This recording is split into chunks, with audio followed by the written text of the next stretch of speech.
5 times Tito Mboweni tweeted about his love for Kigali.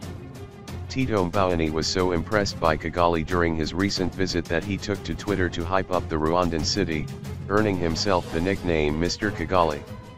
The following are 5 tweets that summarize the finance minister's love affair with Kigali.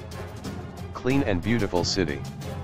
The first tweet that displayed just how smitten the minister was with Kigali came on the morning of December 27 via Mboweni's account at Tito_Mboweni. He posted a photo of the Johannesburg CBD and wrote that the filth in the inner city was embarrassing. Mboweni compared Johannesburg with Kigali, and as far as the minister is concerned, Kigali came out tops. Some people on Twitter clapped back at Mboweni, blaming the poor state of Johannesburg on the ruling party. Cleanliness impresses Mboweni a lot. On the same day, Mboweni decided it was not enough to tell his Twitter followers just how clean Kigali is, he had to show them. He used a stock image to make his point. Minister's geography lesson. Mboweni later responded to his followers who he says had asked where Rwanda was located. He showed them his beloved Rwanda on the map.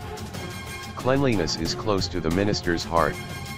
By December 29 when Mboweni tweeted about Umuganda, it really came as no surprise to anyone who had seen his previous tweets that cleanliness is close to the minister's heart. According to All About Rwanda, Umuganda is a day of community service in the country during which citizens between the ages of 18 and 65 are obliged to participate in activities including cleaning public spaces and repairing public facilities.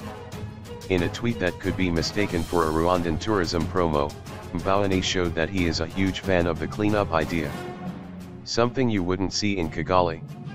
To further express his disdain for filth, Mboweni posted a pile of dirt at a local street corner and exclaimed that you would not see this in Kigali.